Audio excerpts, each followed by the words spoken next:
കേന്ദ്ര സർക്കാരിന്റെ വികസന കാഴ്ചപ്പാടും കേന്ദ്ര സർക്കാർ കേരളത്തിന് നൽകുന്ന പരിഗണനയും അക്കമിട്ട് നിർത്തി രാജ്യസഭാ MP സി സദാനന്ദൻ മാസ്റ്റർ. കേന്ദ്രത്തിന് കേരളത്തോട് ശത്രുതാ മനോഭാവമില്ല എന്നും കേന്ദ്രം മികച്ച രീതിയിൽ സംസ്ഥാനത്തെ സഹായിക്കുന്നുവെന്നും അദ്ദേഹം വ്യക്തമാക്കി. കണ്ണൂർ പ്രസ് ക്ലബ്ബ് സംഘടിപ്പിച്ച മീറ്റ് ദ പ്രസ് പരിപാടിയിൽ സംസാരിക്കുകയായിരുന്നു അദ്ദേഹം. തന്നെ നാമനിർദ്ദേശം ചെയ്തതിനെതിരായി ഹൈക്കോടതിയിൽ നൽകിയ ഹർജിക്ക് കാരണം അസഹിഷ്ണുതയാണെന്നും അദ്ദേഹം വ്യക്തമാക്കി.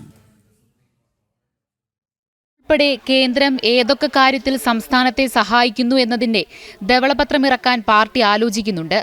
രാജ്യത്തിന്റെ വികസന കാര്യങ്ങൾ ചർച്ച നടത്താൻ സമ്മതിക്കാതെ സഭയിൽ ബഹളമുണ്ടാക്കുകയാണ് പ്രതിപക്ഷ അംഗങ്ങൾ. ഈ സമീപനത്തിൽ മാറ്റം വരണമെന്നും വികസനത്തിൽ രാഷ്ട്രീയം കലർത്തരുതെന്നും രാജ്യസഭാ MP സി സദാനന്ദൻ മാസ്റ്റർ പറഞ്ഞു. വികസന ആശയം രാഷ്ട്രീയ പാർട്ടികൾ സ്വീകരിക്കണം. അതിന് സാധ്യമായ കൂട്ടായ്മ MP എന്ന നിലയിൽ നടത്തുമെന്നും അദ്ദേഹം വ്യക്തമാക്കി. വികസനത്തിൽ രാഷ്ട്രീയം കലർത്തരുത് എന്നുള്ളതാണ്.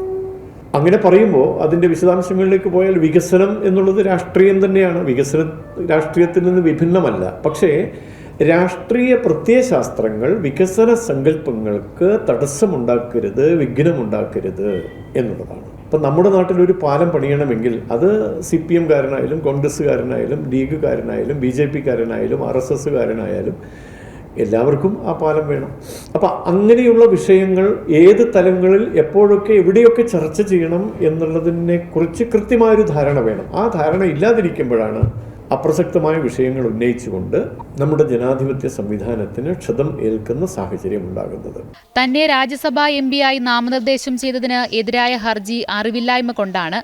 അസഹിഷ്ണുതയാണ് ഇതിന് പിന്നിലെന്നും രാഷ്ട്രപതിയുടെ തീരുമാനത്തെ അവഹേളിക്കുകയാണ് ഹർജിയിലൂടെ ചെയ്തതെന്നും അദ്ദേഹം വിമർശിച്ചു. ജനം, കണ്ണൂർ.